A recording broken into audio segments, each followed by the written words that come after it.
وما خلقت الجن والإنس إلا ليعبدون মানব দানব এই জাতিগুলারে বানাইছে একমাত্র শুধুমাত্র কেবলমাত্র আল্লাহর গোলামির জন্য। কথা কই না দি বুঝুন না আমার ভাষা? আল্লাহ আমাদেরকে পাঠাইছে শুধুমাত্র গোলামির লেগে। এখন আপনি বলেন গোলামির জন্য যে পাঠাইছে আমরা কতটুকু গোলামি করতেছি? রাত এবং দিন দুইটা মিলায় কয় ঘন্টা? 24 ঘন্টা। এই 24 ঘন্টার ভিতরে বালিশের সঙ্গে মাথা লাগান তো লাগায় চিন্তা করেন 24 ঘন্টায় আমরা আল্লাহরে দিছি কয় ঘন্টা? 24 ঘন্টা নিজের হিসাব করে। আমরা তো অনেক সময় ঘুমাই না, তো ঘুমাই হয়তো নাক ডাকা শুরু করে দিই না, ঘুমাই একটু গইরাই। ওই সময় আমরা চিন্তা করবেন যে সারাটা দিন আমি কি করলাম, কয় ঘন্টা আল্লাহরে দিলাম, আমি কি করছি সারাদিন। এইগুলা নিয়ে মিনিমাম একটু সময় হলো বাবা দরকার 10 মিনিট। তাহলে আপনি নিজেই অপরাধী ধরা পড়বেন। কারণ আল্লাহ বলছেন আমি পাঠাইছি গোলামির জন্য, অথচ সারা দিন আমরা করলাম কি? এই বিষয়গুলো যদি আমরা নিজেরা চিন্তা করি, আমাদেরকে কেউ এসলা করতে হবে না, নিজেই এসলা হয়ে যাবে। খাওয়ার জন্য আল্লাহ আমাদেরকে পাঠান নাই। হাতি আমাদের চেয়ে কম খায় না বেশি খায়? বিরক্তি যে করতেছে। ওই 20 বছর আগে দেখুন তখন যুক্তিবাদীরা ওয়াজ করেছে মাইক দিয়ে, এই মাইক লিয়ে বসে আজকে তেরার তো শরীরে শক্তি আছে না, আমার শরীরে শক্তি আসেনি। আল্লাহ রাব্বুল আলামিন বলেন আমি তোমাদেরকে পাঠাইছি গোলামির জন্য। এখন আমরা দুনিয়াতে আসছি পরীক্ষা দেওয়ার জন্য। পরীক্ষার হলে সময় থাকে 3 ঘন্টা। কলেজ ভার্সিটি মাদ্রাসা যারা পরীক্ষা দিচ্ছেন কয় ঘন্টা দেয়? 3 ঘন্টা পরে কি হলে থাকতে দেয়? জোর করে থাকতে পারবেন? সম্ভব না। কিন্তু 3 ঘন্টার ভিতরে আপনাকে স্বাধীনতা দেওয়া হয়েছে। মন চাইলে প্রশ্নের উত্তরও লিখতে পারবেন, মন চাইলে বইয়া মমতাজের গানও লিখতে পারবেন। বাধা দিব? বাধা দেয় না, কোনো বাধা নাই। কারণ এই 3 ঘন্টা আপনারা দেওয়া হয়েছে। এমনকি প্রশ্নের উত্তর লিখবেন না মমতাজের গান লিখবেন না কবিতা লিখবেন, এটা আপনার ব্যাপার। কলম চলতেছে। 3 ঘন্টা পরে আপনি যদি বলেন না আমার 1 পৃষ্ঠা বাকি রয়েছে, আপনাকে আর সুযোগ দেওয়া হবে না। আল্লাহ বলেন এই দুনিয়া নামক জায়গায় পাঠাইছি অল্প পুঁজি দিয়া। পুঁজি কিন্তু আমাদের খুব কম। আল্লাহ সময়ের কসম করছে, ওয়াল আসর, সময়ের কসম। এই সময়ের কসমের, এই সময়ের আসরের অনেকগুলো ব্যাখ্যা আছে। এর মধ্যে একটা হইল যে বিষয়টার কসম করছে, এটা হইল তাফসীর কারকরা বলেন যে এই মূল যে সময়ের কসমটা করছে, এটা মূলত আমাদের হায়াতের সময়ের কসম করছে। হায়াতের সময় আল্লাহ বলতেছেন তোমার জীবন পুঁজির কসম। ইন্নাল ইনসানা লাফি খুসর, নিশ্চয়ই তোমরা ক্ষতিগ্রস্ত। একটু খেয়াল করেন তো, আল্লাহ প্রথম কি বলছে? সময়ের কসম, নিশ্চয়ই তোমরা ক্ষতিগ্রস্ত। কসম করছে আল্লাহ, আবার কয় নিশ্চয়ই তোমরা ক্ষতিগ্রস্ত। বাঁচার আর সুযোগ আসেনি? আল্লাহ নিজেই কয় আমরা ক্ষতিগ্রস্ত, তাও কসম করে। কিসের কসম? সময়ের কসম। সময়টা কোনটা? আমাদের হায়াতের সময়। কিন্তু আল্লাহর মায়া দয়া বেশি, যার কারণে পিছনে 4টা অপশন রাখছে। কইছে তোমরা ক্ষতিগ্রস্ত, কিন্তু মায়া দয়া বেশি যে, এই জন্য 4টা অপশন রাখছে। বলছি 4 অপশন যদি পালন করতে পারো তাহলে ক্ষতিগ্রস্ত হবে না। এই 4টা কোয়ালিটি আমাদের মধ্যে থাকার দরকার আছে না নাই? যদি না থাকে 100% ক্ষতিগ্রস্ত। বলুন 90% না 100% ক্ষতিগ্রস্ত। তবে আল্লাহর মায়া দয়া থাকার কারণে আমাদেরকে বাঁচার সুযোগ দিছে 4টা কোয়ালিটি। যদি 4টা কোয়ালিটি আমাদের মধ্যে থাকে ধ্বংস হব না। এর মধ্যে প্রথম, ইল্লাল্লাযীনা আমানু, তোমরা ঈমান আনো আমি আল্লাহর উপর। বলুন প্রথমটা কি? ঈমান আনো আমি আল্লাহর উপর। এখন আপনারা বলবেন হুজুর প্রথমটা আমরা বলি মানছি, ঠিক না? এখানে কি কোনো বেঈমান বসে? সব ঈমানদার। ঈমানদার। আপনাদের প্রশ্ন থাকতে পারে হুজুর প্রথমটা তো আমরা মানছি, এখন আমরা তো ঈমানদার। কিন্তু আমার একটা প্রশ্ন হইল, আমরা যে ঈমানদার এটা তো আল্লাহ ভালো করে জানে, জানার পরও কেন আমাদের কি বলে ঈমান আনার কথা? এখানে আর আশ্চর্য বিষয় না? কথা একটু মনোযোগ দিয়া শোনেন আল্লাহর রাস্তায়। অবিগস্তি আনছেন কি গিচ্ছা শুনবার লেগে না, তাহলে একটু মনোযোগ দিয়ে শোনো। প্রশ্ন জাগে ভিতরে যে আল্লাহ ভালো করেই জানে আমরা ইমান আনছি, কিন্তু আল্লাহ কয় প্রথম নাম্বার হলো ইমান আনো। কেউ কোনো বেঈমান রে কয় না, ইমানদার রে কয়। কোরআনে বহুত আয়াত আছে, ইয়া আইয়ুহাল্লাযীনা আমানুত্তাকুল্লাহা হাক্কা তুকাতিহ। এই আয়াতগুলোতে দেখবেন আল্লাহ কয় হে ইমানদারেরা তোমরা আমি আল্লাহকে ভয় করো। এখানে কিন্তু কোনো বেঈমান রে কইছে না, ইমানদার রে কইছে। ইয়া আইয়ুহাল্লাযীনা আমানু কু আনফুসাকুম ওয়া আহলিকুম নারা। এখানে আল্লাহ বলেন হে ইমানদারেরা তোমরা নিজে জাহান্নামের আগুন থেকে বাঁচো, তোমার পরিবারকে বাঁচো। এখানে কোনো বেঈমান রে বলছে না, ইমানদারে বলছে। তো সব জায়গায় যে আল্লাহ কয় ইমানদার রে ইমান আনো, ইমানদার রে জাহান্নামের আগুন থেকে বাঁচো, ইমানদারই বলে আমাকে ভয় করো। তাহলে আমরা ইমান আনার পরে আল্লাহ ইমানদার রে বলে কেন? তার মূল কারণ মনোযোগ দিয়া শুনেন ভাই, আল্লাহর রাস্তে একটু মনোযোগ দিয়া শুনেন। আমরা এখানে সবাই দাবি করতেছি ইমানদার, কিন্তু আমি এখানে কেউ রে বেঈমান করার মতো ক্ষমতা আমার নাই। তার কারণ কি জানেন? আমার কাছে ইমান মাফার থার্মোমিটার নাই। জ্বর উঠলে পর একটা কাটি দিয়া এখানে রাখে কতক্ষণ, রাইখা টান্দা বাইর করে 102। এই যে মেশিনটা, এটার নাম হলো থার্মোমিটার। এটা দিয়ে জ্বর মাফে, কিন্তু আমি আপনার ইমান মাফার আমার কাছে কোনো মিটার নাই। যার কারণে আপনি সুদ খাইয়া পিএইচডি করছেন, আপনি নিজের দাবি করেন ইমানদার, কিন্তু আমার সাহস নাই আপনার বেঈমান খাওয়া। জেনাকুর সেও বলে আমি ইমানদার, ঘুষখোর সেও বলে ইমানদার, টেন্ডারবাজি সাদাবাজি করে সেও বলে ইমানদার, বেফর্দাওয়ালাও কয় ইমানদার, বেনামাজিও কয় ইমানদার। বাস্তব না বাস্তব? হে ইমানদার দাবি করে কেন? কারণ হে কয় আমি ইমানদার, কিন্তু আমি আপনি ডাইরেক্ট কইতাম না বেঈমান, কারণ আমাদের থার্মোমিটার নাই। কিন্তু থার্মোমিটার আছে কার কাছে? হ্যাঁ, আল্লাহ জানে যে আমরা ইমানের কোটা 0। এই জন্য প্রত্যেক আয়াতে ইয়া আইয়ুহাল্লাযীনা আমানু, হে ইমানদার, ইমান আনো ইমানদার রে বলে, জাহান্নাম থেকে বাঁচার কথা ইমানদার রে বলে। কিন্তু আমি আপনি দেখতেছি আমরা ইমান আনছি, আল্লাহ জানে যে আমরা ইমানের কোটা 0। এই জন্য আমরা ইঙ্গিত দিতেছি। যেমন একটা এক্সাম্পল দিলে বুঝতে সুবিধা হবে। মনে করুন স্টেজে আমার একটা মোবাইল হারাইছে, আমি দেখছি মোবাইলটা কে নিছে, কিন্তু আমি বলতে পারতেছি না, তার সিস্টেমের কারণে বলা যায় না। কিন্তু মাইকে ঘোষণা হইতেছে মোবাইলটা কে নিছে কে নিছে। আমি বলতেছি স্টেজে যারা আছেন মোবাইলটা দিয়া দেন। আমার স্টেজের মানুষ যদি কয় উজুর খালি আমরারই কয়, ফ্যান্ডেলে যে এতগুলা মানুষ হেরারও তো একবারও কইল না, খালি আমরারই কয়। কেন কয়? যার মোবাইল নিছে বালা করে জানে যে এটা স্টেজও হারাইছে, এটা ফ্যান্ডেলে লুকে নিছে না। তা আল্লাহ রাব্বুল আলামিন কোরআনের প্রায় জায়গাতে খালি ইমানদারই বলে ইমান আনো। কেন? আল্লাহ জানে তোরার ইমানের মধ্যে গন্ডগোল আছে। তোরা তো নিজের দাবি করেছ ইমানদার, বেঈমান তো কয় না আমি ইমানদার। কাফেররা কেন বলে? কাফেররা তো দাবি করে না ইমানদার, কিন্তু আমি আপনি দাবি করি ইমানদার, কিন্তু আমাদের ইমানের কোটা 0। সকালে ঘর থেকে ইমান নিয়ে বাহির হয়েছি, বিকালে বেঈমান নিয়ে ঘরে ফিরছি। বাস্তব না বাস্তব? এই জন্য আল্লাহ ইমানদার রে ইমানের কথা বলে। এই জন্য দেখেন ইল্লাল্লাযীনা আমানু, সর্বপ্রথম আল্লাহ বলে তোমরা ইমান আনো। তো ইমান আনো যে বলছে, আমরার ইমান কতটুকু আছে প্রত্যেকের মনে মনে ভালো করে জানা আছে। আমি আপনার খবর জানি না, আপনি আমার খবর জানেন না, কিন্তু আমি আমারটা জানি, আপনি আপনারটা জানেন। এই জন্য নিজেরে নিজে শুধরানো দরকার। আর একজনকে কুচানোর আগে, আর একজনের বিরুদ্ধে কথা বলার আগে আমি আমার চিন্তা করি যে আমি কি, আমার সমস্যা তো অনেক। তো সুতরাং আমার ইমান আগে ঠিক করি, আমার আমল আগে ঠিক করি। আগে নিজে বাঁচো, এরপরে পরিবার বাঁচাও। কথা কয় না? আল্লাহ রাব্বুল আলামিন বলেন অনর্থক আমি তোমাদেরকে বানাইছি না, এই অল্প পুঁজি দিয়া দুনিয়ায় পাঠাইছি, সীমিত পুঁজি। কিন্তু এরপরের আয়াত আল্লাহ বলেন ইল্লাল্লাযীনা আমানু, এরপরে ওয়া আমিলুস সালিহাত। 2 নাম্বার হলো তোমরা নেক আমল করো। বলুন 2 নাম্বার কি? নেক আমল। এখন যে আপনারা ফ্যান্ডেলের ভিতরে বসা আছেন, এটা নেক আমলের একটা মজলিসে বসছেন। তাহলে আল্লাহ 2 নাম্বারই বলে ইমানের পরে নেক আমল।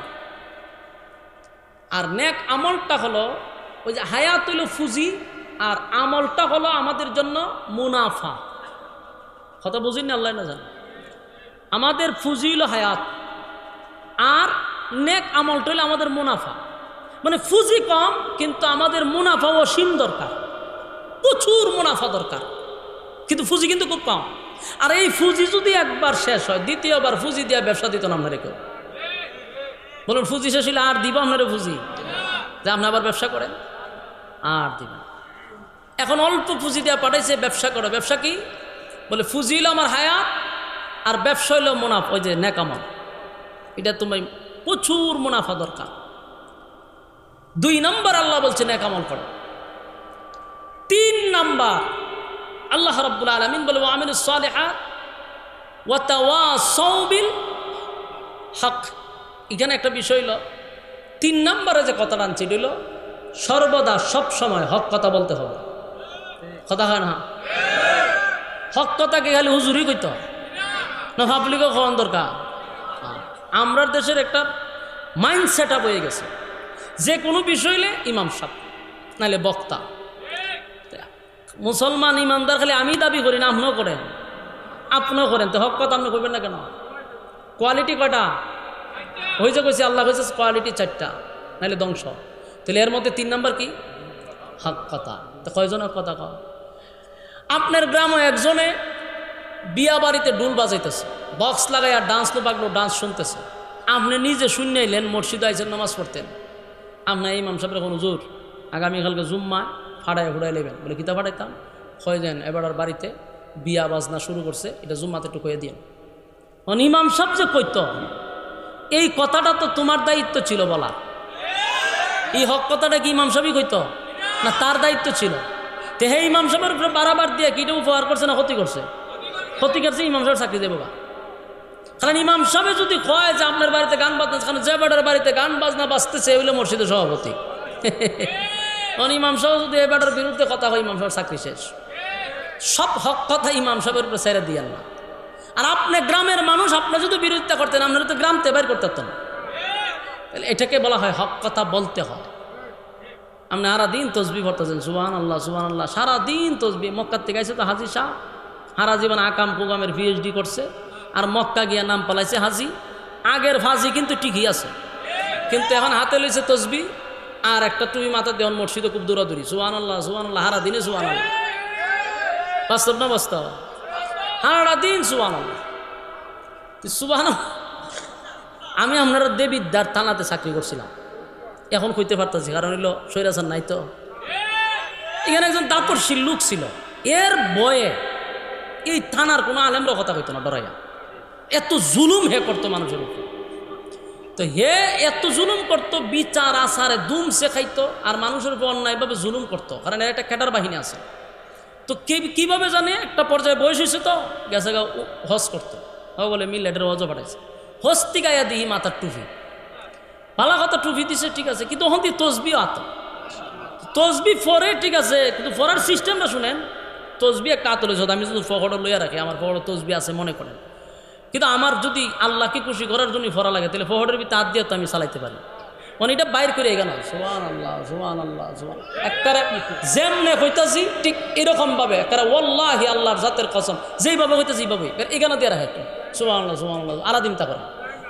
তা আমরা কয়েকজন আছে, আমরা কই করে আগে তো ডাইরেক্ট বাটপারি সিটারি করতো, তখন তো নেক্সট সুরতে দোকা দিতেছে মানুষকে। মানে এই যে লেবাসটা ধরছে এখন, এটা হলো নেক্সট সুরতে দোকা। তসবি ডেকে আনে পরে সুবহানাল্লাহ সুবহানাল্লাহ। আর এই সুবহানাল্লাহর ফাঁকে দিয়ে যত আকাম কুকাম আছে এই সুবহানাল্লাহর ভিতরে ঢুকাইতেছে। একজন গতকালকাতে বিচার হয়ে গেছিলাম, ওই কোনো খবর টবর দিনে সুবহানাল্লাহ সুবহানাল্লাহ।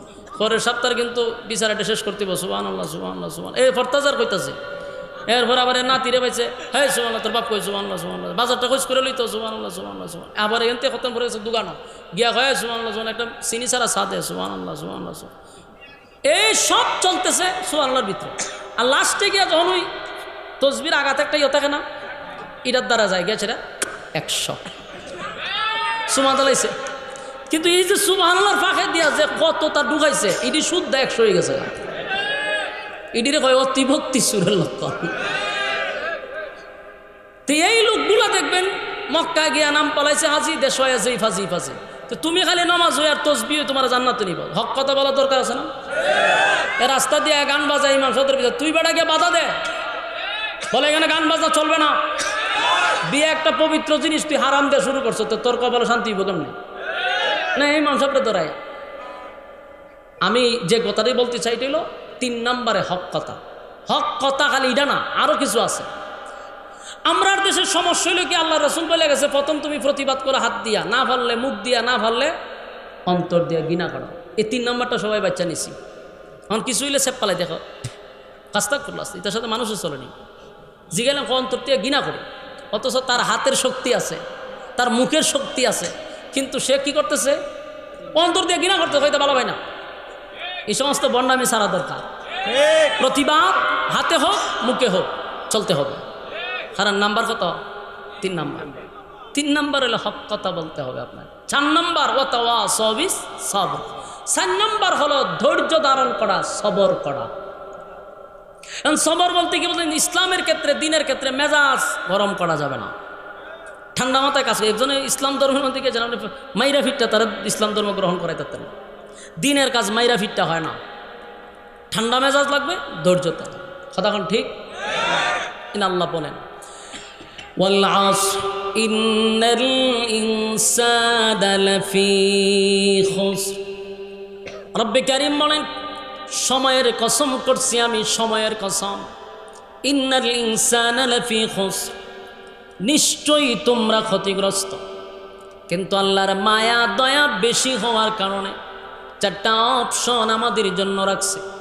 যদি কোনো বুদ্ধিমান ব্যক্তি হয় তাহলে এই 4টা আপনার মধ্যে আছে কিনা এটা মিলানো দরকার। কথা হয় না?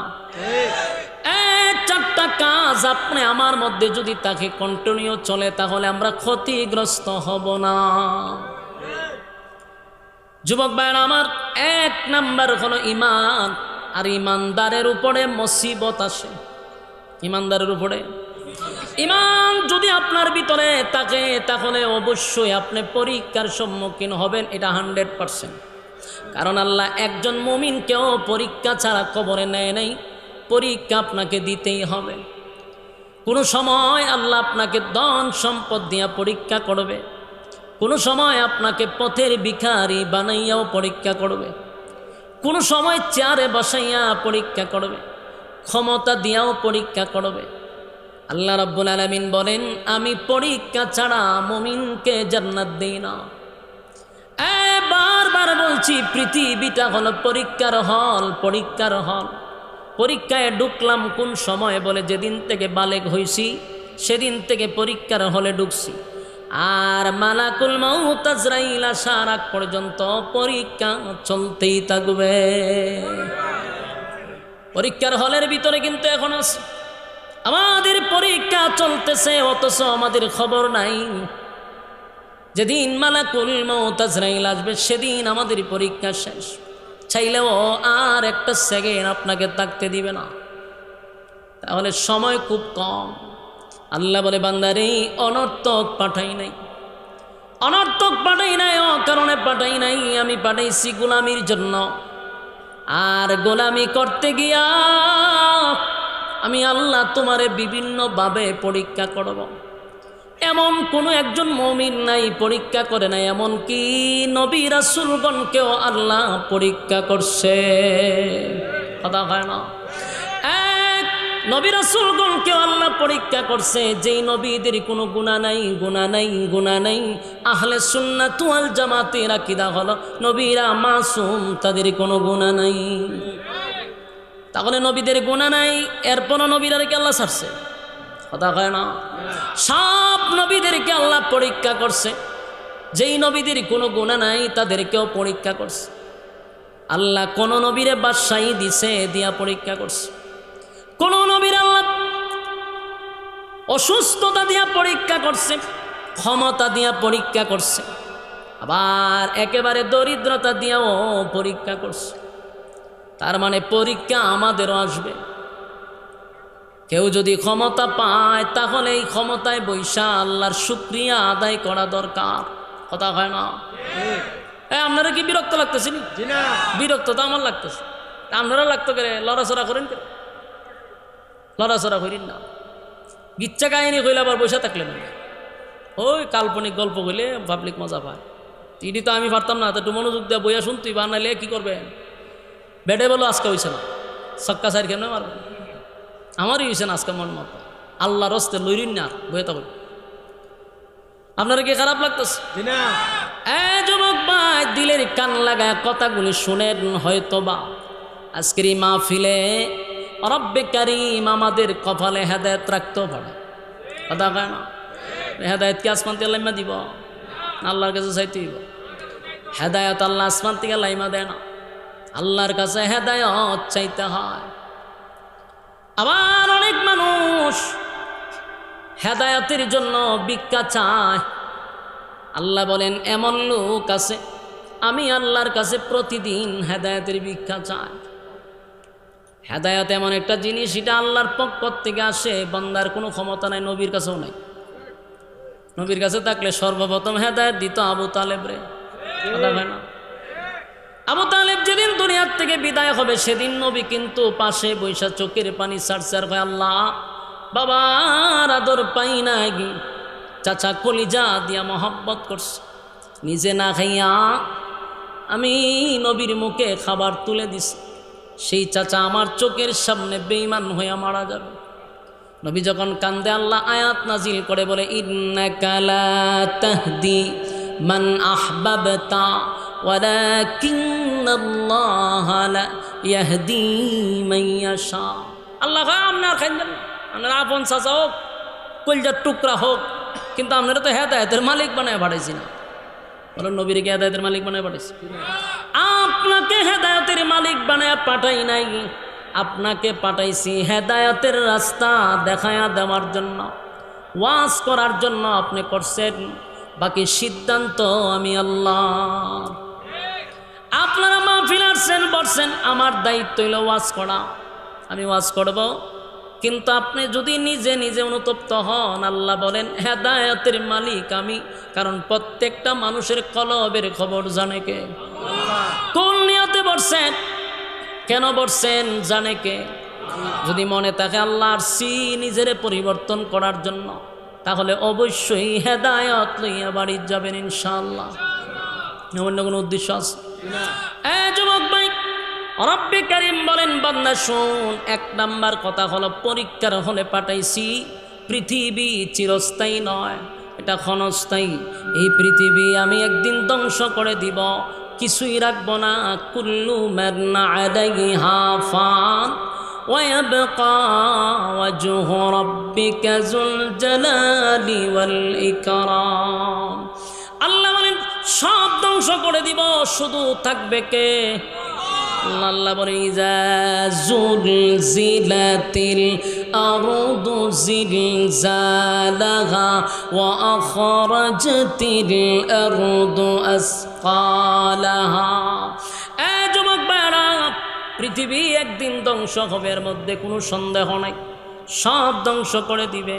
আল্লাহ বলেন কিছু সময়ের জন্য আমি সাজাইছি, প্রয়োজন শেষ ইসরাফিল আলাইহিস সালাতু ওয়াস সালামের মাধ্যমে প্রথম সিংহায় ফুঁক দিলেই জমিনের মধ্যে আমি কম্পন সৃষ্টি করাবো, সব ধ্বংস করব। সূর্য ভেঙ্গে ভেঙ্গে জমিনে পড়বে, তারকা গুলি ছুটে পড়ে যাবে, সব ধ্বংস হয়ে যাবে রে।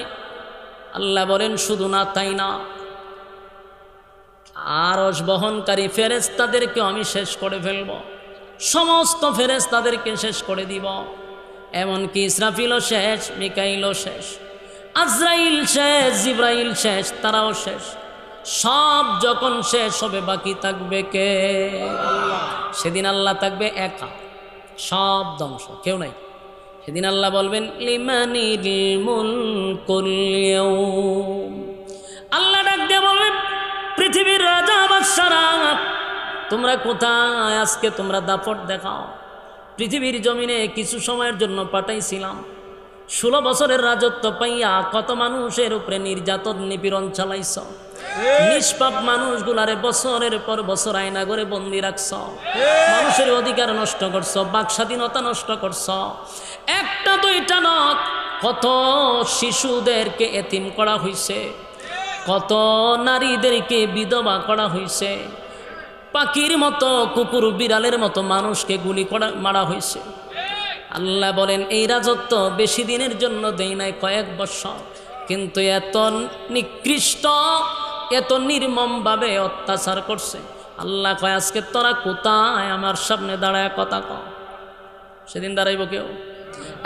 ফেরাউন থেকে লইয়া যত জালেম ছিল, যত জালেম, পৃথিবীর সব জালেমদের উপরে আল্লাহর অভিশাপ। বলুন কি? এমনে না 4টা কসম করে কইছে অভিশাপ। একবার দুইবার না 4টা কসম করছে। ওয়াসসামাই যাতিল বুরুজ, নক্ষত্রের কসম, তারকার কসম। ওয়াল ইয়াউমিল মাউউদ, পরকালের কসম, যেদিন আল্লাহ বিচার করবে সেই দিনের কসম। ওয়াশাহিদিন ওয়া মাশহুদ, এই আয়াতে 2টা কসম। ইয়াউমুল জুমআ, যেই দিনটা ঘুরে ঘুরে আসে। ইয়াউমুল আরাফাত, যেই দিনটা মানুষের সামনে বারবার ঘুরে আসে, সেই দিনের কসম। কসম কয়টা? 4টা কসম করে বলে কুতিলা আসহাবুল উখদুদ। আল্লাহ বলেন গর্ত খননকারীর উপরে অভিশাপ, তার মানে জালেমদের উপরে অভিশাপ, জালেমদের উপর আল্লাহর অভিশাপ। তাই পৃথিবীতে যারা জালেম ছিল একজনও রেহাই পায় নাই। পরকালে তো শাস্তি আছে, দুনিয়াতে চরম পর্যায়ের বেজ্জতি, ঠিক কিনা? এখন মাঝে মাঝে চিন্তা করি যারা এমপি ছিল, মন্ত্রী ছিল, কি শান মানে তারা চলছে। আজকে কুকুর বিড়ালের দাম আছে, তাদের কোনো দাম নাই। কতক্ষণ ঠিক? কুকুর বিড়ালের দাম আছে, তাদের 1 পয়সার কোনো দাম নাই। দেড় সাইরা পালানোর জন্য কত গর্তে গিয়ে এখন ঘুমায়। তাহলে এই দিন নয়, আরো দিন আছে। দিন পাইয়া তুমি ভুলে গেলে চলবে না যে আমার আরো দিন রয়ে গেছে। ইজ্জতের মালিক কে? বেজ্জতের মালিক কে? আল্লাহ বলেন ইজ্জত আমি দেই দিয়া তোর চেয়ারে বসাইছি, ক্ষমতা পাইয়া তুই অপব্যবহার করছ। যাই না রাগ জুতা কিন্তু তোর মাথার উপরে রাখছ। নমরুদ্দারে জুতা দিয়া যেইভাবে বাইরাইছি, প্রত্যেকটা জালেমকে জুতার বাড়ি, ঠিক কিনা? এখন এখান থেকে শিকার দরকার আছে, কথা কন্যা দি। নমরুদ তারা যারা শিক্ষা গ্রহণ করে নাই, তারাও পরবর্তীতে জুতার বাড়ি খাইছে। আর এখন 16 বছরের রাজত্ব থেকেও যারা শিখতে পারে নাই, 30 সালেও তাদের কপালে জুতার বাড়ি আছে।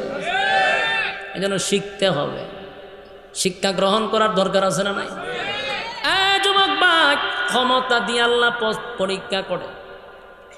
হাসরের মাঠে আপনি বলবেন যে আল্লাহ আমি নামাজ পড়তে পারি নাই, আপনার হুকুম পালন করতে পারি নাই, নবীর তরিকা অনুযায়ী চলতে পারি না, কারণ আমি তো এমপি আসলাম, আমি তো মন্ত্রী ছিলাম, আমি তো প্রধানমন্ত্রী ছিলাম, আমার ব্যস্ততা বেশি ছিল।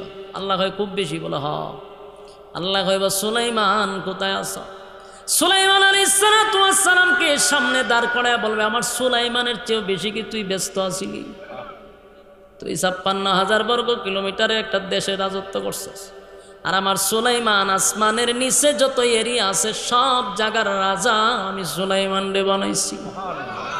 সারা পৃথিবীর বাদশা হইয়া আমার সুলাইমান একটা সেকেন্ডের জন্য আমি আল্লাহ রে ভুলে নাই। আল্লাহ বলবে আমি বহু নবীরে বাদশা বানাইছি। এক দাউদ পয়গম্বরকেও বাদশাহী দান করছে, দাউদ নবীরও বাদশাহী দান করছে। এমনকি আশ্চর্য হবে, আইয়ুব নবীরও আল্লাহ বাদশাহী দান করছে। কিন্তু সেই আইয়ুব নবী যখন সুন্দর চলছিল, আল্লাহ একদিন বলে ফেরেশতারা রে আমার আইয়ুব রে আমি রাজত্ব দিলাম, কিন্তু একটা সেকেন্ডের জন্য আইয়ুব আমারে ভুলে না। আর শুনছে শয়তান না, শয়তান না, আল্লাহ তো দেখছি সুখে থাকলে তা মানুষ বলবো কেমনে না, আরামে এসে রাখছেন, এর লেগে আপনারা ভুলে না, একটু কষ্টে ফেলায় দেখেন আপনারা ভুলে লাগবে। আল্লাহ বলেন না, আমার আইয়ুব কোনোদিন আমারে ভুলবে না। শয়তান হয়তো একটু পরীক্ষা করেন, আমার একটু ক্ষমতা দেন। আল্লাহ দিল শয়তানের ক্ষমতা, যে না ক্ষমতা দিলাম তোরে, পরীক্ষা কর। শয়তান না ক্ষমতা পাইয়া সর্বপ্রথম আইয়ুব নবীর যত উট ছিল, উটের বিশাল একটা ফার্মের মতো মনে করেন, যেখানে বিশাল উট ছিল, এই উট গিয়া সব বাতাস দিয়ে মেরে নিছে। কি বাতাস ছাড়ছে, সব উট জাগাত মরে গেছে। উট দেখার জন্য কর্মচারী ছিল, তারা দৌড়াইয়া পয়গম্বরের কাছে গিয়া বলে পয়গম্বর কেমনে বলি এত বড় মুসিবত আসবে জানতাম না। তরতর করে কাঁপতেছে। আইয়ুব নবী জিগায় কাঁপো কা? হুজুর সব উট একসাথে মারা গেছে। আইয়ুব নবী মুস্কি হাসি দিয়া বলে, আল্লাহর মাল আল্লাহ নিচে আমার কি করার আছে? সুবহান। শয়তান না বলছে বিপদ, ও কাম হইল না তো। শয়তান চেষ্টা চালাইতেছে, উট সব মারছে, কিন্তু আইয়ুব নবী বিন্দু পরিমাণও বেজার না। আল্লাহর মাল আল্লাহ নিচে। বকরির ফাল ছিল, এটাও শেষ করছে। সব সম্পত্তি একের পর এক শেষ করতেছে। সব জায়গার কর্মচারীরা এসে বলে, হুজুর কি আসলো, সব মারা যাইতেছে। আইয়ুব নবী বুঝতে পারছে আমার মালিক আমার উপরে পরীক্ষা চালাইছে। আইয়ুব নবী বলে, মালিক আমারে দিছে, মালিক নিছে, আমার মাঝখানে কোনো অভিযোগ নাই, কোনো অভিযোগ নাই। শয়তান কয়, কোনো মতি ফেললাম না, মাল সব শেষ করলাম। এবার কৃষকের কৃষিক্ষেতে গিয়া চালাইছে শয়তানি সব কৃষিক্ষেত ধ্বংস করছে। সমস্ত কৃষকরা বাদশার কাছে, হুজুর আমরা খামো কেমনে, জলমু কেমনে? হয়েছেটা কি? বলে সব কৃষিক্ষেত সমস্ত ফসল একসাথে শেষ। আইয়ুব নবী বলে, চিন্তার কোনো কারণ নাই, স্টকে মাল আছে, আরো 3 বছর আমরা সেখান থেকে খাইতে পারবো। সুবহানাল্লাহ। এটাও শয়তানে শুনছে। শয়তানে আরো খাওয়াইতেছি। গিয়া স্টকে যত গুড়াউন আছে আগুন লাগাই দিছে। আগুন লাগায় সমস্ত রিজার্ভ সব ধ্বংস করে দিছে। ওহন তো সবাই চিল্লাচিল্লি শুরু হচ্ছে, রিজার্ভও শেষ। আইয়ুব নবী কয়, পরীক্ষা চলতেছে আমার, তারপরে মালিকের উপরে কোনো অভিযোগ নাই। এরপরে মুস্কি হাসি দেয়, সুবহানাল্লাহ। শয়তান না হয় লক্ষণ খারাপ, এটা হইতেছে না, কি করা যায়? তখন তো মালের উপরে দানি, যখন জানের উপরে দানি তুই। আইয়ুব নবীর 14টা ছেলে ছিল, বউ আছিল 3 জন। কথা কই না দি?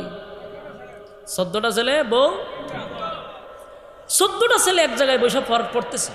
শয়তান একটা ওয়ালে ধাক্কা দিয়া এই 14 জনের জায়গাত মেরে লিছে। কি বুঝেন?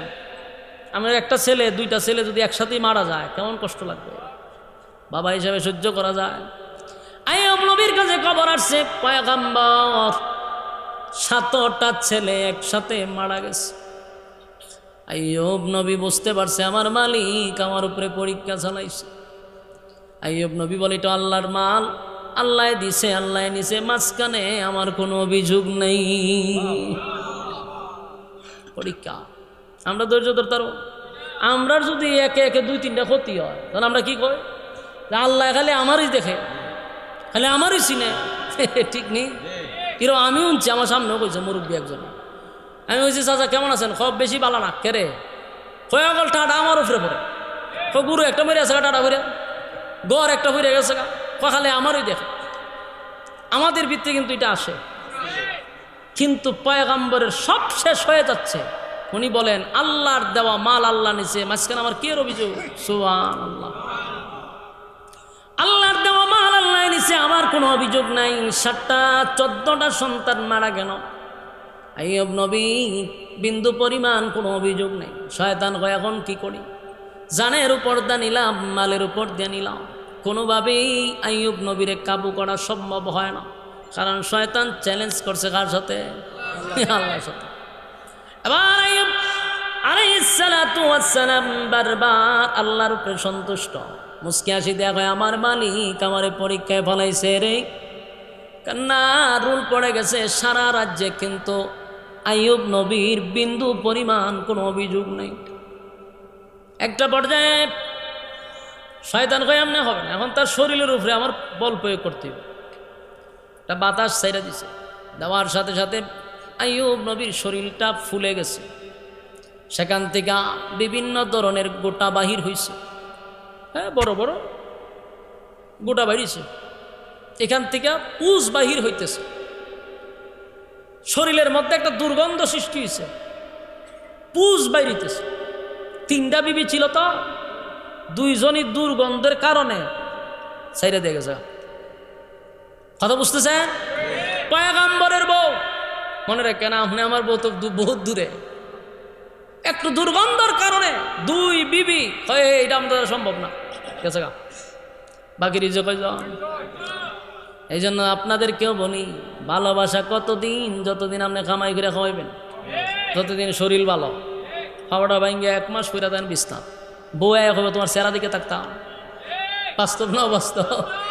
এটা না হলে ভালোবাসা। যতদিন আপনার কামাই আছে, রোজগার আছে, আপনার ভাই আপনার জন্য ভালো, বাবা ভালো, মা ভালো, বোন ভালো, আত্মীয় স্বজন ভালো, দিবেন বালা, দিবেন না, তখন দেখবেন সব শত্রু হয়ে বইছে। এরার একটাই কষ্ট, দেয় না কেরে, খামাই করবে বেটা বিদেশ আর তোমারে দিতে বইছে, দেয় না বেটা ভালো না। দুনিয়ার ভালোবাসা তো এরকমই, কথা কয় না। বউ কিন্তু আছে এরকম স্বার্থপর। স্বামী অসুস্থ হইলে পড়ে, কামাই রোজগার নাই, তখন অন্যদিকে জানালা খুললা রাখে, উড়াল দেওয়ার জন্য। আইয়ুব নবীর 2টা বউ চলে গেছে, শেষে বাকি রয়েছে একজন। এই বউ সাধারণ কোনো বংশের না, এই জন্য আল্লাহ রসুল বলেন বিবাহ করার আগে বংশ দিককে বিয়া করা। কেন বলছে? এটারও কাহিনী আছে, শুনেন কেন বংশ দিককে বিয়া করবেন। যেই বউ আইয়ুব নবীর সাথে ছিল, এই বউর পরিচয় হইল ইউসুফ আলাইহিস সালাতু ওয়াস সালামের ছেলের ঘরের মেয়ে। কার মেয়ে চিন্তা করছে? ইউসুফ নবীর ছেলের ঘরে, মানে ইউসুফ নবীর নাতনি। কথা বুঝতেছে? তাহলে বংশটা দেখছেন, নবী বংশ, সেখান থেকে আসছে। এই জন্য শেষ পর্যন্ত আইয়ুব নবীর সাথে বিবি রহিমা ছিল। সারা শরীর দিয়া দুর্গন্ধ শুরু হয়ে গেছে, কিন্তু সব বিবিরা গেছে, বিবি রহিমা যায় না। আইয়ুব নবী বলে, রহিমা গো, প্রচণ্ড দুর্গন্ধ, মানুষ আমার কাছে আসে না, তুমি যাও, তুমি নিজের মতো চলো, আমার সঙ্গে থাকার দরকার নেই। বিবি রহিমা কয়, সুখের সময় আপনার পাশে ছিলাম, আপনি ছিলেন দেশের বাদশা, আমি ছিলাম রানী, সুখের সময় তো আপনার কাছেই ছিলাম, এখন আপনার দুঃখের সময় আমিও যদি চলে যাই, আল্লাহর দরবারে কি জবাব দিব? সুবহানাল্লাহ। আইয়ুব নবী যখন দুর্গন্ধ বেড়ে গেল, গ্রামের মানুষরা বলা বলি করতে লাগলো, আইয়ুব রে গ্রামে রাখতে দিব না। কথা বুঝতেছে? উনি দেশের কি ছিল? বাদশা ছিল। এখন গ্রামের মানুষ বাদশারে আর এলাকায় থাকতে দেয় না, কারণ দুর্গন্ধ। আর শয়তান কি করছে জানেন? সারা গ্রামে ছড়াইছে যে আইয়ুবের যে রোগ হয়েছে, এটা যদি বাতাস তোমরা শৈল লাগে তো তোমরা রইব। এই কথা কইয়া গ্রামের মানুষটা দিছে কেফাইয়া। গ্রামের মানুষ রাত্রে এসে গায়ে, রহিমা তোমার স্বামীকে নিয়ে তুমি গ্রাম থেকে বাহির হয়ে যাও, আর যদি তুমি না যাও তোমার স্বামীরে জিন্দা খবর দিয়ে দিব। নাউজুবিল্লাহ। এখানেই শেষ না, রহিমারে কয় তোমার সঙ্গে খারাপ আচরণ করতে বাধ্য হব। নাউজুবিল্লাহ। মনিরম পরিস্থিতি শুনলে মহিলা মানুষ, স্বামী তো অসুস্থ, পিসাব তৈরি রয়েছে, শরীর পছন্দ হচ্ছে, দুর্গন্ধ। মহিলা মানুষ যত অসুস্থই হোক, একটা পুরুষ রুকলে কাঁদে লোয়া, এটা কি সাধারণ কথা?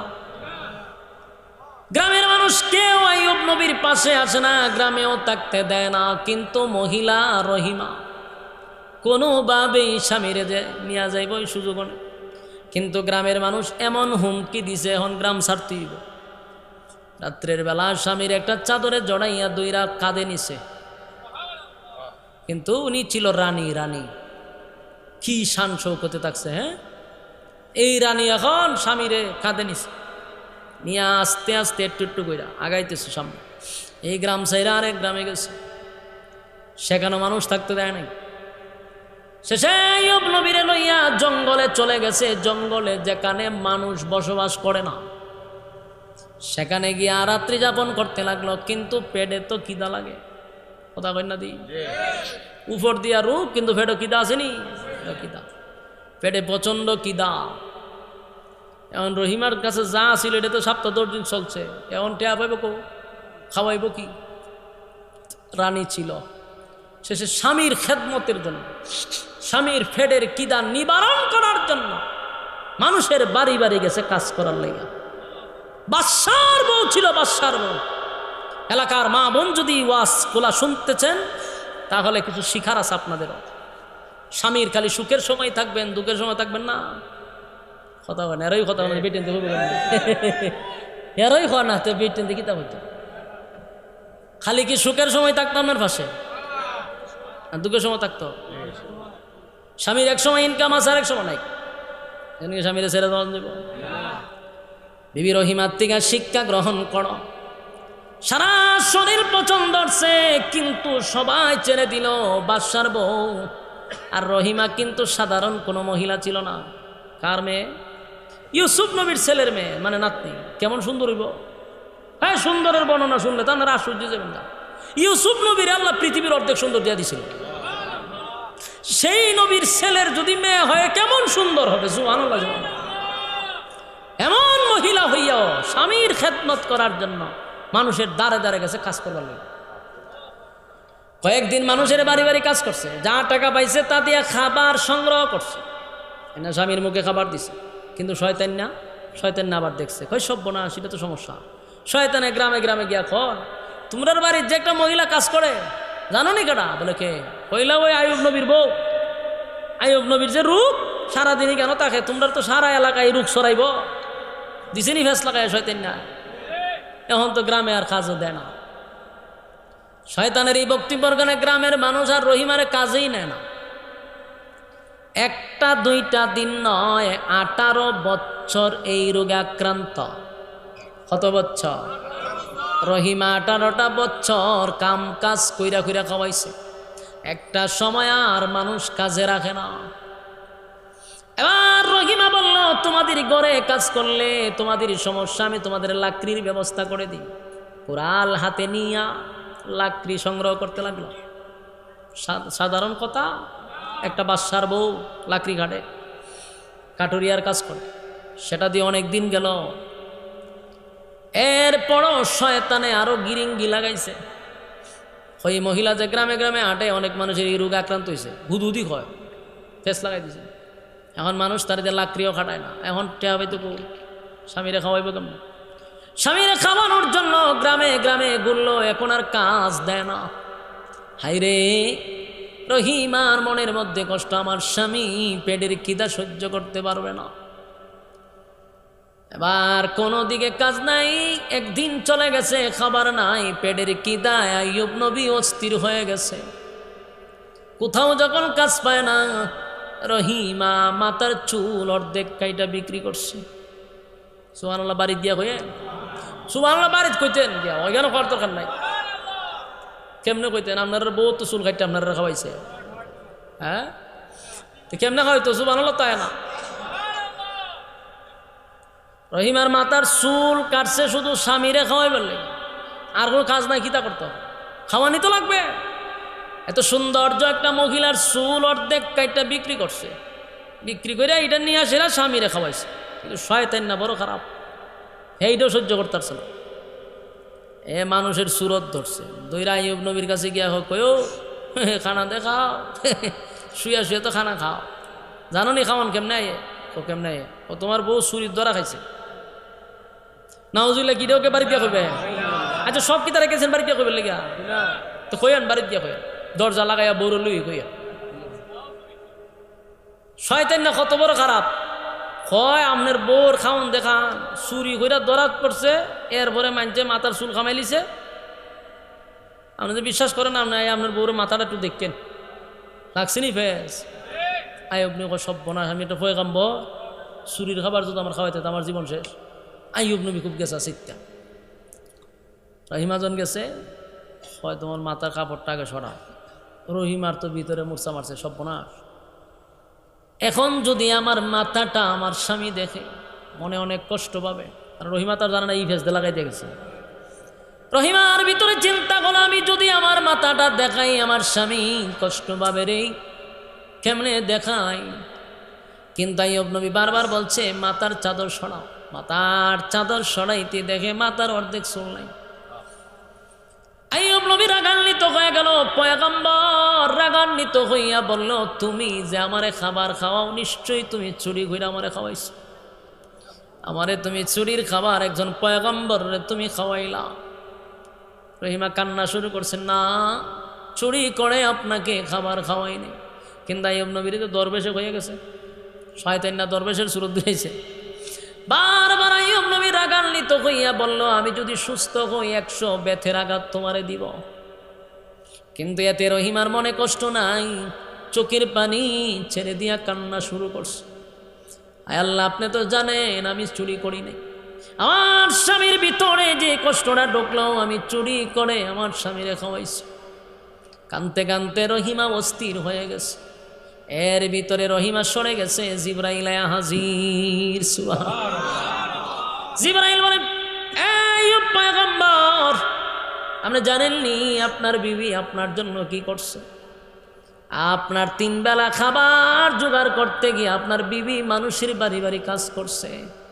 একটা রানী হইয়া, দেশের বাদশার বউ হইয়া মানুষের বাড়ি বাড়ি গিয়া কাজ করছে। আপনার খাবার জোগাড় করতে গিয়া কাটুরিয়ার কাজ করছে গো পয়গম্বর।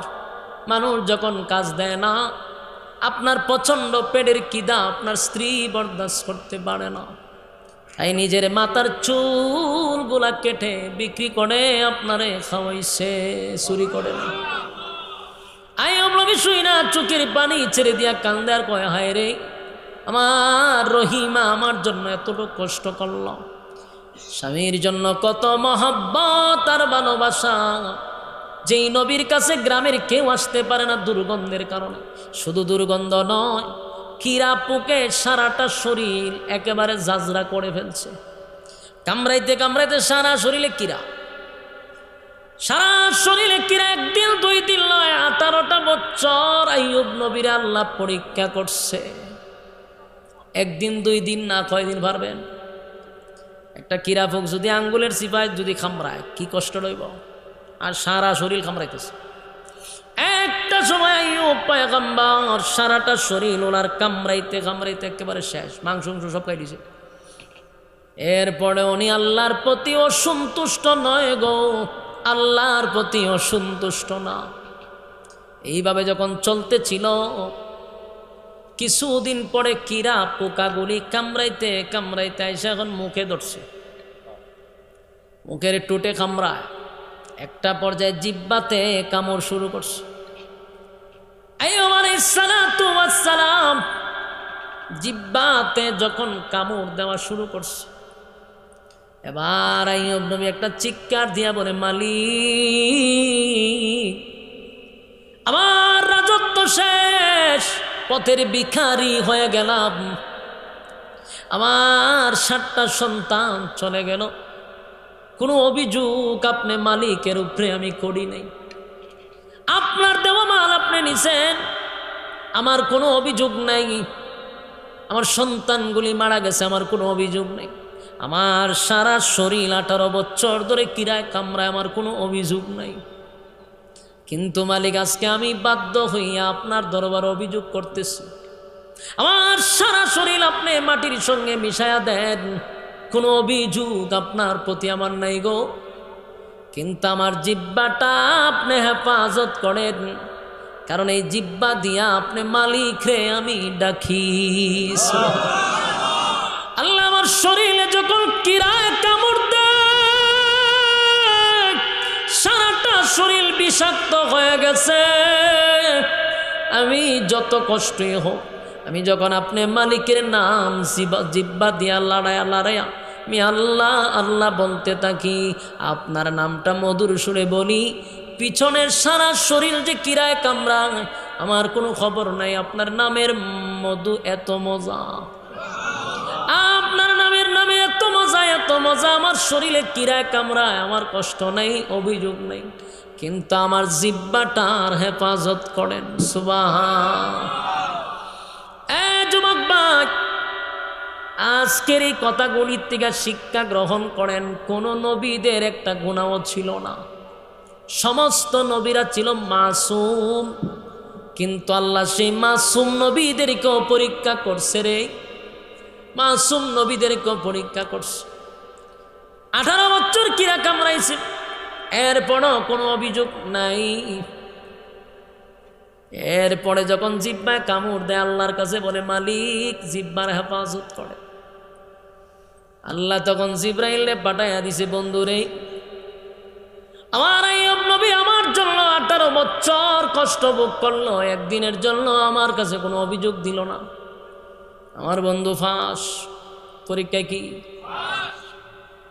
আর কষ্ট করা লাগবে না। জিব্রাইল কয় যে সামনে পানি আছে, ডুব দেন, পানির মধ্যে যে ডুব দিছে ওইটা দাঁড়ায় দেয়, আগের থেকে আরো সুন্দর,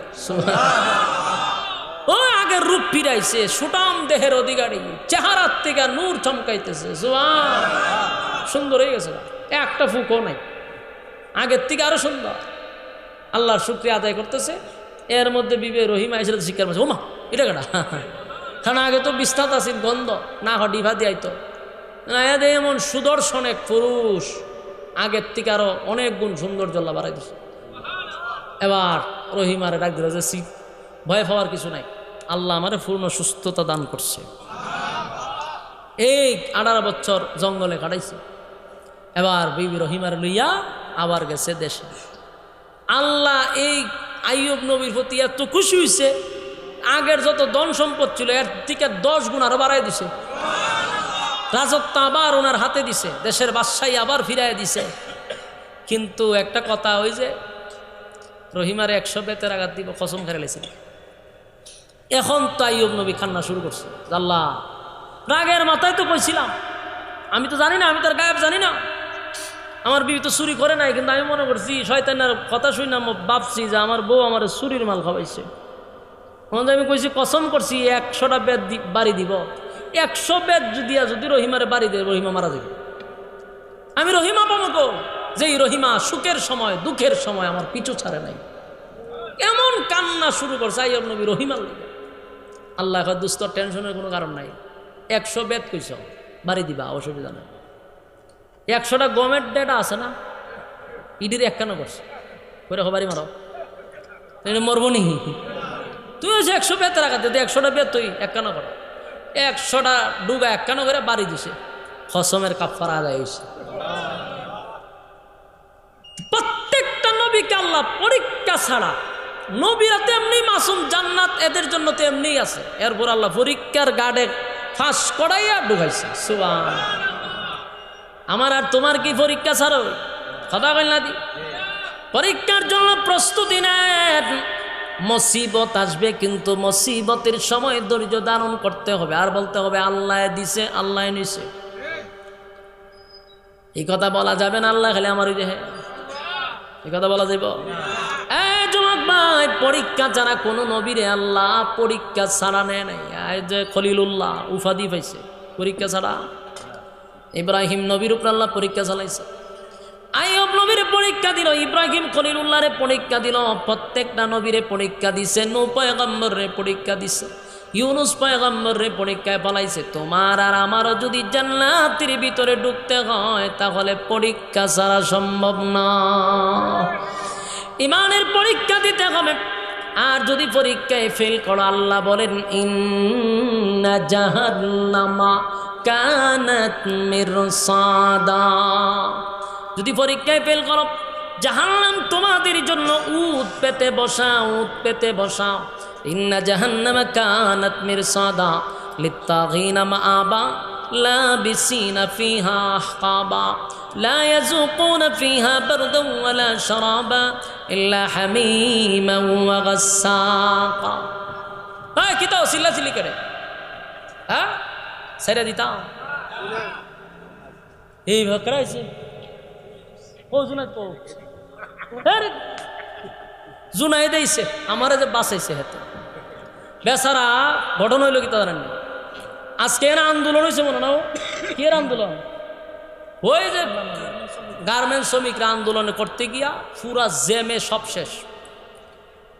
আইতার সে দিনে তো শুক্রিয়া, আমি তো কইছি যে ফজর আগে আইতার মানে দেখো। আলহামদুলিল্লাহ, আপনাদের কুমিল্লা জেলার একটা গর্ব। কথা বুঝতেছে? এটা আপনারা কুমিল্লার না, এক হাবিবি হইল কুমিল্লা জুনায়েদ, আর হইল বাহনবাড়িয়া। তা আপনারা হেতেরে নিয়ে গর্ব করতে পারেন। সারাটা দেশে বয়ান করে এবং অল্প বয়সে। আমরা তো মোটামুটি একটা পর্যায়ে 9 বছর হয়েছে আমি বয়ান করি, কিন্তু এত তো অল্প বয়সে খুব সুন্দর সাজানো গুছানো একেবারে সুন্দর ভাষায় কথা বলে। আলহামদুলিল্লাহ, এদেরকে প্রমোট করা দরকার। আমাদের একটা স্বভাব আছে, আমাদের জাতির একটা স্বভাব হইল কেউ ফ্রুট লেটারে ঠাইনা লামায় ও তো উঠতে গেলে লাম। কিন্তু উচিত ছিল বড়রা ছোটদেরকে আঙ্গুলো দুইরা টুফরু উঠানো। আমরা এমন কপাল খারাপ, আমরা আকাবিরার কাছে রুডুম তো দূরের কাছে দেহে টেনে লামানি যা দেওয়াস না, আমি বয়স হয়েছে আমার, তুই উঠতে গেলে। এই যে আমরার মধ্যে একটা সংকীর্ণতা, এটা আমাদেরকে অনেক দূরে নিয়ে গেছে। আমাদের মধ্যে উদারতা বাড়াইতে হবে। এই জন্য মাঝে মাঝে আমি একটা কথা কই, এর লেগে আমার অনেকে কয় আমরা এইখান দালালি কি জামাতের লোকদের কাছ থেকে আমাদের শিখার আছে। আমি বলতে বাধ্য হই প্রায় সময়। কেন বলি? দেখেন এরার একটা ছোট্ট বক্ত হইলে এটা কীভাবে এরা মূল্যায়ন করে। এটা তুলতে তুলতে অনেক উপরে তুলে। কেন? আমার জাতি ভাই, তাদেরকে যতটুক প্রায় প্রমোট করবেন, সমালোচনা করবেন না ইনশাআল্লাহ। জুনাইদ আল হাবিব আপনাদের কুমিল্লার খুব সুন্দর কথা বলে। আল্লাহ তাআলা আমার এই ভাইয়ের হায়াতে আমলে বরকত দান করুক, আমিন। আমি জানি আপনারা এরপর লড়তেন না, কারণ হেতের যে সুন্দর করে কথা বলে আমি এখনও শিখতে পারছি না এইভাবে। এই জন্য জুনাইদের কথা শুনে মোনাজাত দিয়ে আপনারা যাবেন ইনশাআল্লাহ। আল্লাহ তাআলা আপনাদেরকে মোনাজাত পর্যন্ত বসার তৌফিক দান করুক, আমিন। ধৈর্যের সাথে কথাগুলি শ্রবণ করেন। আর ইনশাআল্লাহ আমাদের মধ্যে ঐক্য তৈরি করা দরকার আছে না নাই? যে কোনো বানারার হোক, আমাদের এখন ঐক্যের সময়, ফাটল সৃষ্টি করার সময় নয়। ঠিক আছে ইনশাআল্লাহ? বলনেওয়ালা শুননেওয়ালা উভয়কে সহি আমল করার তৌফিক দান করুক, আমিন ইনশাআল্লাহ। জুনাইদ সব উঠতে দেবো, অনেকক্ষণ সময় বেটা জামা ছিল।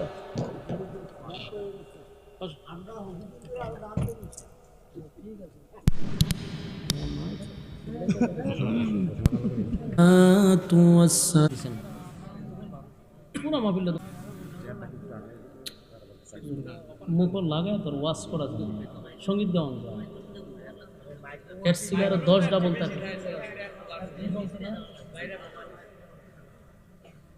আমি কি সঙ্গীত গামো যে মুখ লাগায়? কারণ কি মাউতের দোষে আছে, এগুলা তো সবখানেই থাকে। দুরূদ শরীফ পড়েন, আল্লাহুম্মা সাল্লি আলা মুহাম্মাদিন ওয়া আলা আলি মুহাম্মাদ কামা সাল্লাইতা আলা ইব্রাহিম ওয়া আলা। দুইটা মনিটর, বক্স, সাউন্ড কই? সাউন্ড বাড়ালে শীষ মারে কেন? কেন মারে?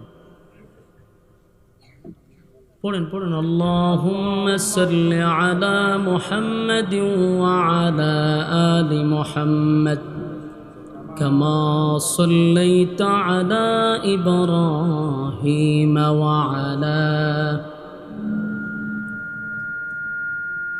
ইন্নাকা হামিদুম মাজিদ।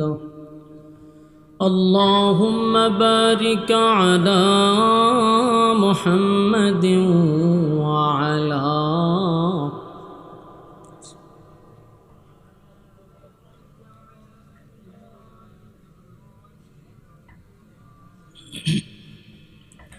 إنك حميد مجيد. मेरा दिल तलब रहा है,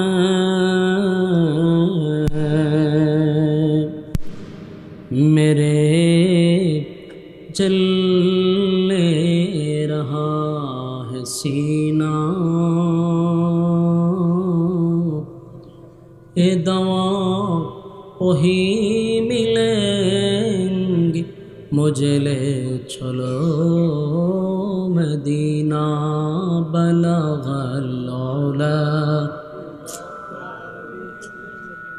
ओहो साउंड तो बाजे साउंड पे क्यों? सल्लो अलैहि व मदीना मदीना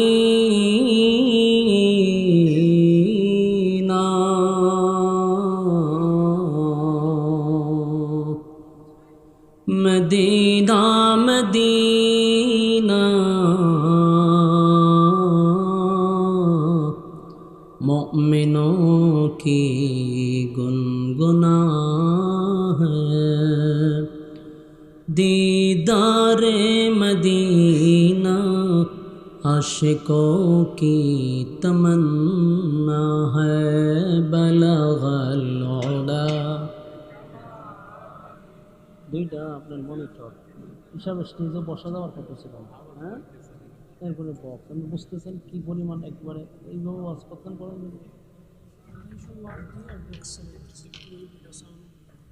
250 ওয়াট দিয়া চলে, হ্যাঁ 250 ওয়াট দিয়া মাইকও চলতো, বক্সও চলতো। এই 250 ওয়াট দিয়া তুমি এত বড় মাহফিলটা চালাইবা কেন? بلغ العلا بكماله كشف التجى بجماله حسنت جميع خصاله صلوا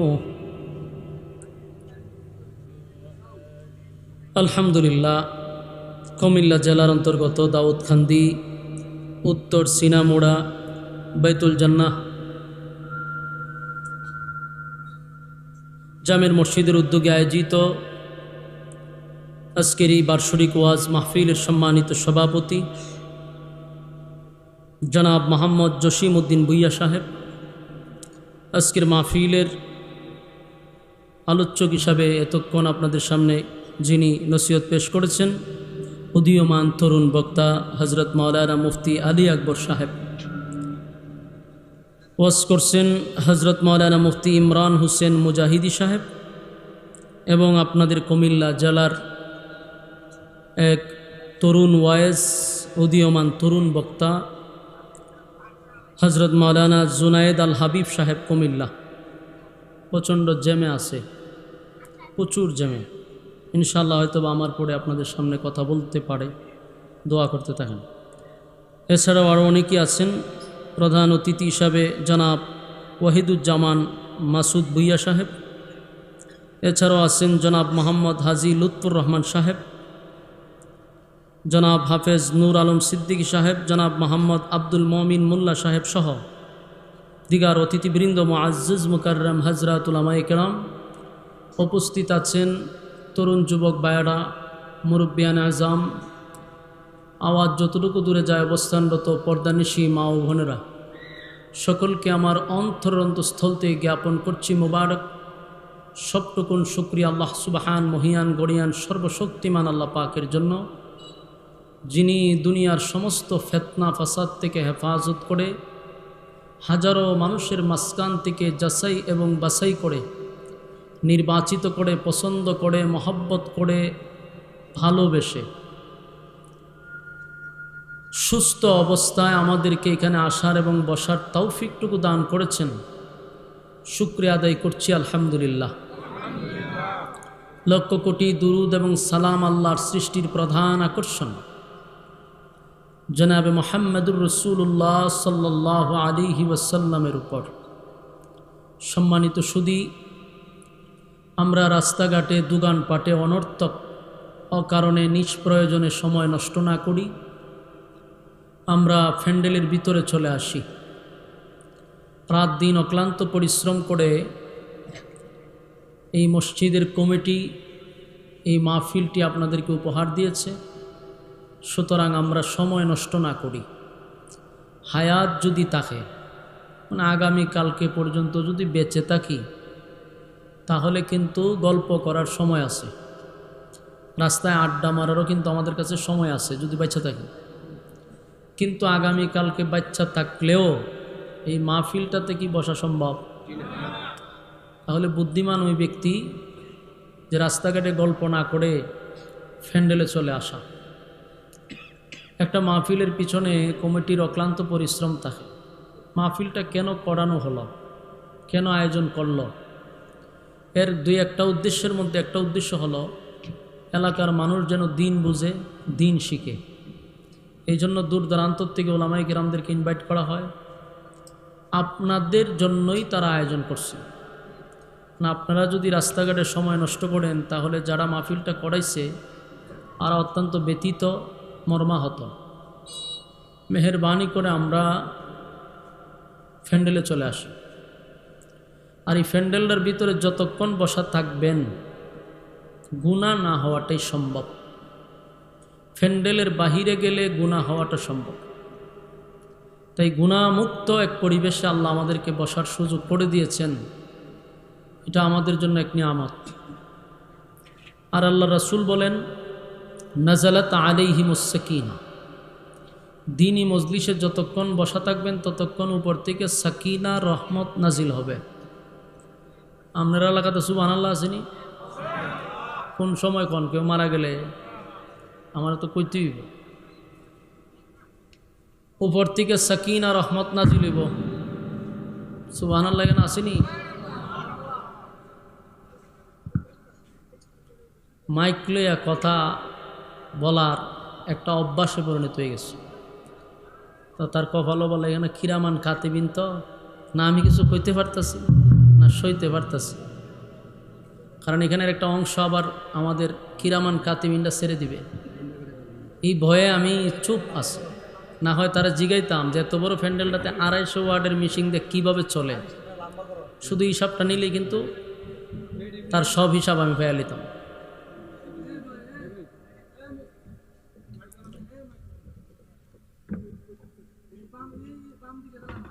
এটা ওইদিকে নেন। একটা মাহফিল ধ্বংস হওয়ার জন্য মাইকই যথেষ্ট, প্যান্ডেলের দরকার ছিল না, প্রয়োজনে মাইকটা একটু ভালো দরকার ছিল।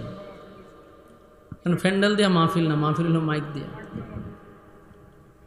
এখন যতটুকু আওয়াজ আছে আমি এতটুকু আওয়াজই বাইর করতে পারবো, এর চেয়ে বেশি আওয়াজ বাইর করলে আবার 3 দিন আমি হসপিটালে থাকতেই পাবো। এই জন্য আমি যতটুকু সে আমারে দিচ্ছে আমি এতটুকু বাইর করতে পারবো। আমি যে এখানে শক্তি প্রয়োগ করুম আমার দ্বারা সম্ভব না। এই জন্য মাইকের ব্যাপারে খুব সতর্ক থাকা দরকার। এটা কি সাউন্ড দিছ হন আবার?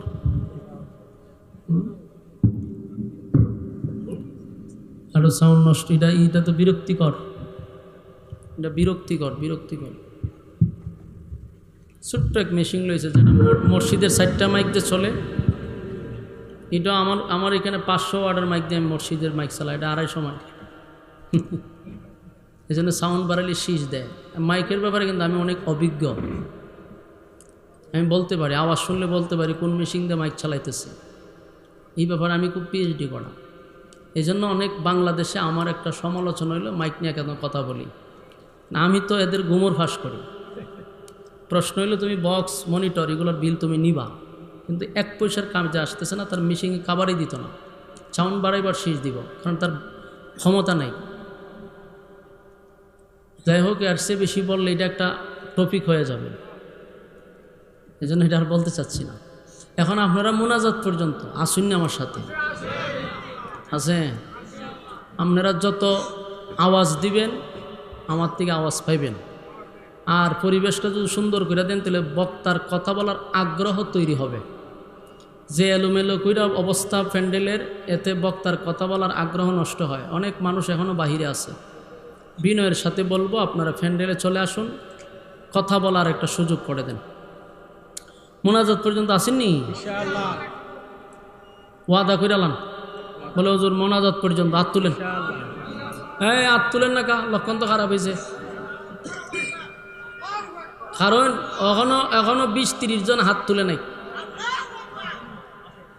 বুঝছেন? লক্ষণ খারাপ মানে মোনাজাত পর্যন্ত থাকতে রাজি না।